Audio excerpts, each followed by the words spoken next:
Welcome back to the deep dive. Today, we are tackling a topic that it feels massive. Uh, And I don't just mean it's a big subject, historically speaking. I mean, we are literally talking about the infinite. yeah. We're looking at a stack of research on Kabbalah. And that's a word that carries a tremendous amount of baggage, isn't it? Oh, absolutely. You hear Kabbalah, and I mean, depending on your generation, you might think of medieval alchemists, huddled over scrolls. Right. Or maybe you think of Madonna and red strings in the early 2000s. That is exactly where my mind went first, the red strings. Well, of course. But looking at these sources, we have an extensive history from Wikipedia, a very dense practical guide called Kabbalah Meditation, and then a really sharp theological critique from gotquestions.org. It's just so clear that the pop culture version is the tiniest tip of a very, very deep iceberg. It really is. The word Kabbalah itself, it just translates to receiving or tradition. Simple as that. Yeah. And at its core, it isn't about celebrity trends or, magic tricks. It's a centuries-old system of Jewish mysticism that tries to answer a question that honestly seems impossible to answer. Which is? How does a God who is infinite, unchanging, and perfect, how does that God interact with a world that is finite, constantly changing, and, well, flawed? If God is everything, how is there any room left for us? Exactly. It's the ultimate architectural problem. And so our mission today is to decode that architecture. We're going to talk about vessel shattering, the mystical DNA of the Hebrew alphabet. And why some people, both inside and outside Judaism, think this whole system is really dangerous territory. So where should we start? We should probably start with the black box problem. Right. So the sources talk about this concept called Ein Sof. Literally, there's no end. And this is God in his absolute essence. The sources describe Ein Sof as totally transcendent. You can't know it. You can't name it. It's a complete black box. You can't see what's inside. It's just beyond our comprehension. Precisely. And this creates a theological crisis, right? Yeah. If God is Ein Sof limitless and totally removed from our reality, how do we have a Bible where God speaks? Or a world with trees and coffee and Well, people. Exactly. There has to be a bridge. You can't plug a toaster directly into a nuclear power plant. You need transformers. You need transformers to step the voltage down. And that bridge, or those transformers, are the Sephirot. The Sephirot. And this is probably the most famous visual in all of Kabbalah, the Tree of Life. I think everyone's seen that. You've definitely seen it. 10 circles connected by lines in a very specific pattern. But let's unpack what they actually are, because I Okay. think this is where people get confused. The sources are so specific that these aren't gods. No, and that is a crucial distinction. They're attributes, vessels. Think of them as filters or a prism. Okay. You have a blinding white light that's Ein Sof. You can't look at it, but if you pass it through a prism, it breaks into colors. And the Sephirot are the colors. They are the colors. They allow the infinite to become something we can actually handle. The meditation guide, that PDF source, it had a really cool breakdown of this. It connects these attributes to days of the week just to make them more relatable. It brings the abstract right down to earth. Yeah. So it says Sunday corresponds to Hesed, that's kindness, or this expansive love. But then Monday is Gevurah, which is judgment, discipline, restriction. And the magic is in the balance. The source makes a fascinating point here. It says that these attributes, if they exist alone, they become destructive. Destructive? How can kindness be destructive? Well, think about it. Kindness has said, without any judgment. That just leads to depravity. Just giving and giving with no boundaries. Oh, like a parent who gives a child candy for every single meal. Exactly. And never says no. It ruins them. Okay, I see that. It's spoiling. Right. But on the flip side, judgment, Gevurah, without any kindness, that's just cruelty. Total restriction. So you need a third one to balance it. You need the third attribute, Tiferet, which means beauty or harmony, to balance them. The whole system of checks and balances. It's interesting because this sounds as much like psychology as it does theology. They're often seen as mirrors of each other. Kabbalah teaches that the human soul is structured in exactly the same way as this divine architecture. The phrase is, as above, so below. So if you want to understand God, understand your own psyche. That's the idea. This brings up a word I saw in the Wikipedia source, panentheism. Not pantheism with a T, but entheism. It's a subtle but massive difference. Right. Pantheism says the tree is God, the rock is God, and that's it. The universe is God. Yes. But Kabbalah generally teaches panentheism. God is in the tree, But God is also beyond the tree. So God isn't just the sum total of everything that exists. No. Think of it like a sponge in the ocean. The water's in the sponge, but the water is also all around the sponge. The infinite fills everything, but also surrounds everything. Okay, so we've got the layout, we have the infinite Ein Sof, and we have these attributes, the Sephirot. But here's where it gets really interesting. The creation story. The story of how the world actually got here. And for that, we have to fast forward to the 16th century. To the town of Safed, in what is now Israel. This is where Isaac Luria, known as the Ari, just completely revolutionized Kabbalah. Because before Luria, creation was often seen as this kind of smooth downward flow. God emanates light, and poof, there's a world. Nice and tidy. Luria comes along and says, no, it wasn't smooth at all. It was a catastrophe. He introduces this incredible dramatic narrative. It starts with a problem of space. If Ein Sof is infinite and fills everything, There's no room for a universe. there's no empty lot to build the house on. So what does God do? Simsim. Which means contraction, right? Yes. God essentially has to hold his breath. He withdraws his infinite light from a central point to create a vacuum, a void where independent existence can even happen. That is such a wild concept. God had to remove himself to make room for us. It implies our existence is defined by God's absence, in a way. But then comes the drama. God sends a ray of light back into that void to start creating. He tries to pour this light into the vessels, the Sephirot we were just talking about. And this is the Shavira. The shattering, the vessels.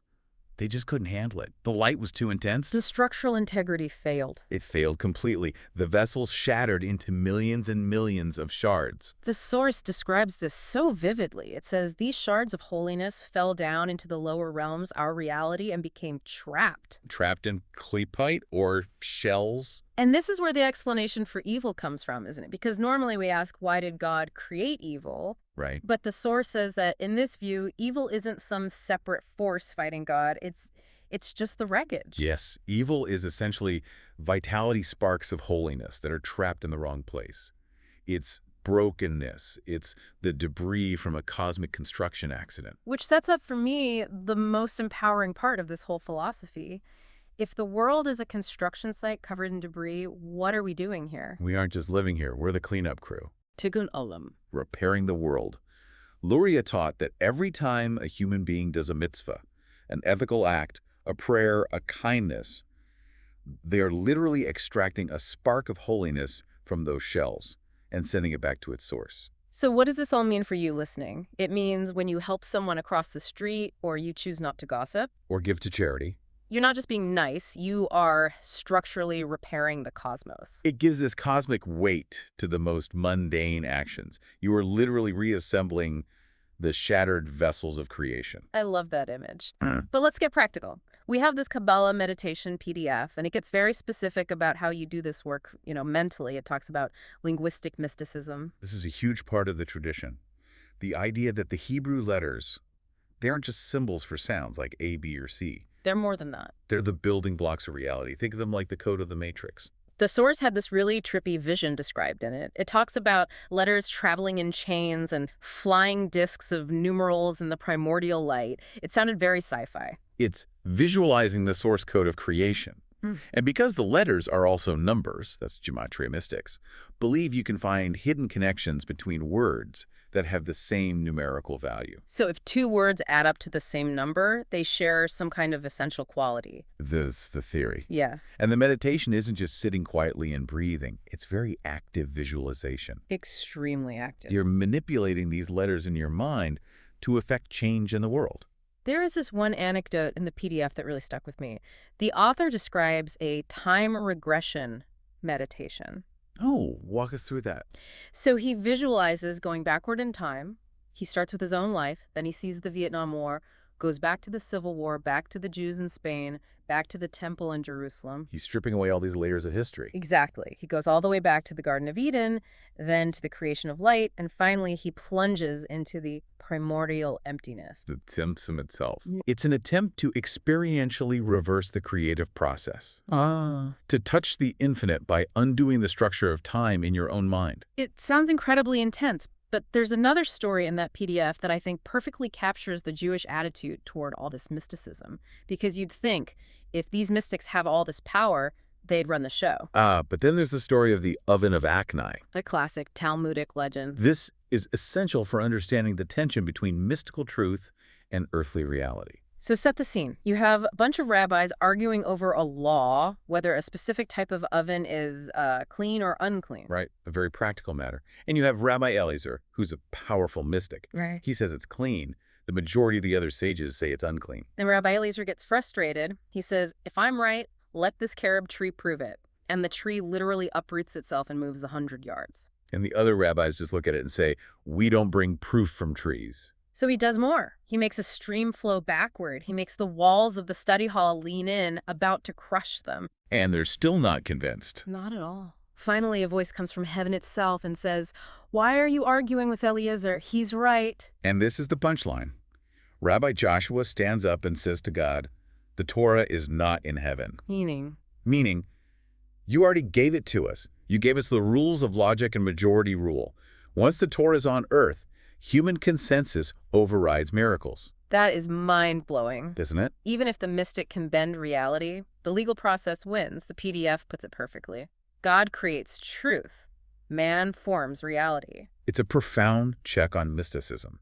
It prevents the mystic from becoming a tyrant who rules by magic. The community consensus grounds the sparks. Speaking of checks and balances, we have to look at the criticism, because when you start talking about shattered vessels and secret codes... Not everyone is on board. Definitely not. We have a source here from gotquestions.org, which offers a Christian critique of Kabbalah. And it is quite sharp. Very sharp. They view it as essentially occultism, don't they? Yes. From that particular theological perspective, there are two main issues. First, this idea of emanations. If God creates a Sephira, which creates another Sephira, which eventually creates the world. It sounds like God is creating lesser gods. It creates distance. Exactly. The critique is that it denies the direct creation by God we see in Genesis. And second, they argue that looking for hidden meanings or numerology, it just obscures the plain truth of Scripture. If you need a decoder ring to understand the Bible, is it really God's word for everyone? That's the question they pose. Sure. And it's not just Christians who have been skeptical. The Wikipedia source details a lot of internal Jewish debate, too. Oh, absolutely. I mean, Maimonides, the great rationalist of the 12th century, he would have been very uncomfortable with some of this. Deeply uncomfortable. He spent his life arguing against anthropomorphism, the idea that God has human-like traits. And Kabbalah is filled with that imagery. God's hand, God's face. The Kabbalists would say these are metaphors for energy. But the rationalists worry it leads to idolatry, to worshiping a mental image rather than the unknowable God. And then there's just the danger aspect. The sources mention the famous warning about the four who entered the Pardes. The orchard of mystical knowledge. Yeah, tell us what happened to them. So 4 great sages entered this deep mystical state. Ben-Azai died instantly. The light was just too bright. Wow. Ben Zoma went mad. Elisha ben Abuya became a heretic. He saw the structure and lost his faith. So only one made it out okay. Only Rabbi Akiva entered and exited in peace. That's a 25% success rate. It's a massive warning label.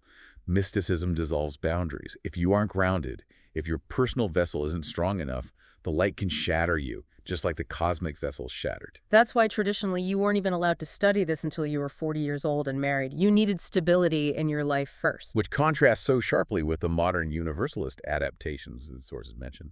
You know, the Madonna era. Right. Taking the wisdom but stripping away the Jewish law, the Halakha, that was supposed to contain it. It's the red string phenomenon. The sources note that traditionalists view this as really problematic because it treats Kabbalah as a self-help tool, or just magic, rather than a demanding service of God. It's trying to get the high without doing the work. That's a good way to put it. So we've gone from the infinite void to the shattered vessels to meditating on letters and finally to the controversy. It's a massive system. It's a system that tries to map the unmappable. If you had to boil it down for the listener, someone who's just trying to make sense of their Tuesday morning, what is the key takeaway here? I think it's the shift from being an observer to being a participant.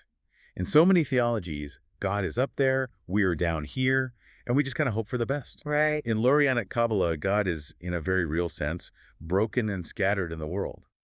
And he is waiting for you to put the pieces back together. That brings us to our final thought, and this one is, it's a bit provocative. It is. It's the concept of the need of God. Usually religion is all about man needing God. Correct. But the sources imply something much deeper. If God had to contract himself to make room for us, and if the vessel shattered, then God cannot complete the process of tikkun alone. He needs us. He needs man.